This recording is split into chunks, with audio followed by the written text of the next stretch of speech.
Welcome back guys in a brand new video of lookism, जहां आज हम life story जानेंगे लुकिज्म के मेन कैरेक्टर की। एंड ऐसे ही अगर आप कमेंट सेक्शन में सजेस्ट करोगे तो मैं नेक्स्ट वीडियो उस कैरेक्टर पर भी बनाऊंगा। तो चलो स्टार्ट करते हैं। वेल, डेनियल पार्क की कहानी लुकिज्म मानना की सबसे इंटरेस्टिंग स्टोरीज में से एक है। ये एक ऐसे लड़के की कहानी है जो अपने आप को और दुनिया को समझने की कोशिश करता है। एंड लुकिज्म की स्टार्टिंग में हमें उसका स्ट्रगल दिखाया जाता है कि कैसे डेनियल एक मोटा और socially awkward high school student है जो हमेशा लोगन ली जैसे क्लासमेट्स के हाथों बुलिंग होता है। उसका वजन और शक्ल उसकी जिंदगी का सबसे बड़ा बोझ बन जाते हैं, जिसकी वजह से उसका सेल्फ स्टीम बिल्कुल गिर जाता है। और इसी की वजह से वो अपनी माँ के साथ भी अच्छे से बिहेव नहीं करता और उसके मन में गुस्सा और नाराजगी रहती है। And on the other side उसकी मदर फाइनेंशियल प्रॉब्लम्स को फेस करने के बावजूद उसके लिए सब कुछ करती है। एंड सडनली एक दिन डेनियल को एक नई बॉडी मिलती है, एक परफेक्ट फिट और हैंडसम बॉडी। और ये बॉडी उसकी पूरी जिंदगी बदल देती है, बिकॉज जब एक बॉडी सोती है तो दूसरी बॉडी जाग जाती है। एंड ऑल्सो इस न्यू बॉडी के जरिए डेनियल को एक नया नजरिया देखने को मिलता है, बिकॉज इस परफेक्ट बॉडी में डेनियल को समझ आता है कि लोग उसके साथ कितने अच्छे से बिहेव करते हैं। एक तरफ उसकी पुरानी मोटी बॉडी थी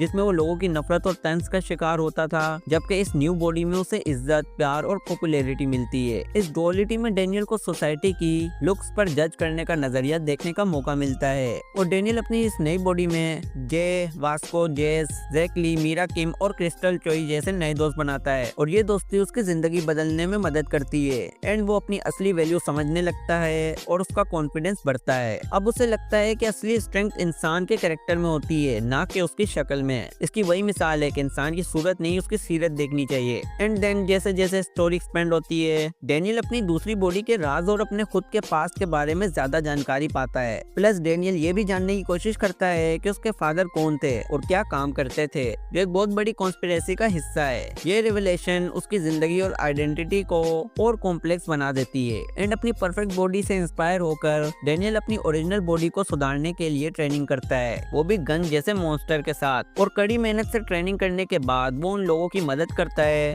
जो खुद को बचा नहीं सकते। इससे उसका कैरेक्टर और ज्यादा स्ट्रॉन्ग बन जाता है, जो कि बनना भी था। ऑब्वियसली मेन कैरेक्टर है वो। एंड देन आने वाले टाइम में डेनियल एक बड़े गैंग वर्कर्स के अगेंस्ट भी लड़ता है जो इलीगल एक्टिविटीज में इन्वॉल्व रहते हैं। और हर आर्क के साथ वो दोनों बॉडीज की स्ट्रेंथ को बैलेंस करना सीखता है और एक स्ट्रॉन्ग और बैलेंस्ड इंसान बन जाता है। एंड डेनियल की दो बॉडीज उसके अंदर और बाहर के स्ट्रगल को दिखाती हैं। और ये स्टोरी सोसाइटी के लुक्स पर जज करने वाले नजरिए को हाईलाइट करती है। एंड डेनियल की कहानी सेल्फ कॉन्फिडेंस और सेल्फ डिस्कवरी की एक मिसाल है। एंड ऑल्सो इसमें एक कॉमन फैक्टर है क्रिस्टल चोई, जो खुद भी दो बॉडीज रखती है और डेनियल की कहानी में एक सिग्निफिकेंट रोल प्ले करती है। इन दोनों के बीच में एक इमोशनल कनेक्शन डेवलप होता है, क्योंकि दोनों एक जैसे स्ट्रगल्स फेस करते हैं। क्रिस्टल डेनियल की परफेक्ट बॉडी को पसंद नहीं करती एंड उसकी ओरिजिनल बॉडी में उसका कॉन्फिडेंस बढ़ाती है। एंड ऑल्सो हमें ये भी नहीं मिस करना चाहिए कि डेनियल की मदर उसकी लाइफ का एक इम्पोर्टेंट पार्ट है। जो शुरू में डेनियल अपनी माँ से नाराज रहता है, लेकिन जैसे जैसे स्टोरी आगे बढ़ती है वो समझता है कि उसकी माँ ने उसके लिए कितना सेक्रीफाइस किया है। एंड अपनी माँ के लिए डेनियल एक बेटर इंसान बनने की कोशिश करता है। एंड देन डेनियल अपने दोस्त वास्को के साथ एक स्ट्रॉन्ग बॉन्ड बनाता है और वास्को के साथ उसकी दोस्ती उसके असली कैरेक्टर को रिफ्लेक्ट करती है, जिसमें वो हमेशा सच्चाई और इंसानियत के लिए हमेशा खड़ा रहता है। और जे होंग, जैक ली और मीरा किम के साथ डेनियल की दोस्ती और उनकी बॉन्डिंग उसके स्पेशल ग्रोथ को दिखाती है। जैक एक इम्पल्सिव फाइटर है, लेकिन डेनियल के साथ उसका बॉन्ड काफी स्ट्रॉन्ग रहता है। और मीरा के साथ डेनियल का एक म्यूचुअल रिस्पेक्ट का रिश्ता है, बिकॉज ऑब्वियसली जैक की बंदी है तो रिस्पेक्ट तो करना पड़ेगा। एंड इसी के साथ डेनियल एलीट स्कूल और हाई क्लास एनवायरनमेंट का भी एक्सपीरियंस करता है, जहाँ से समझ आता है कि प्रिविलेज और लुक्स कैसे सोसाइटी में इनइक्वालिटी क्रिएट करते हैं। ये उसका एक्सपीरियंस उसके अंदर एक सेंस ऑफ जस्टिस डेवलप करता है। एंड लेटर वर्कर्स की एंट्री फिर से होती है मानवा में। एंड बेसिकली ये क्रिमिनल ऑर्गेनाइजेशन है जो डेनियल की जिंदगी का एक बड़ा पार्ट बन जाती है। और डेनियल का फोकस सिर्फ अपनी लाइफ सुधारना नहीं होता, बल्कि वर्कर्स के डार्क सीक्रेट्स को एक्सपोज करना भी होता है। उसका गोल सिर्फ अपने लिए नहीं बल्कि उनके लिए भी लड़ना होता है जो खुद को नहीं बचा सकते। एंड शुरू में डेनियल अपनी ओरिजिनल बॉडी को इग्नोर करता है, लेकिन जैसे जैसे स्टोरी इवॉल्व होती है वो समझता है कि उसकी ओरिजिनल बॉडी भी उतनी ही इम्पोर्टेंट है जितनी कि ये परफेक्ट बॉडी है।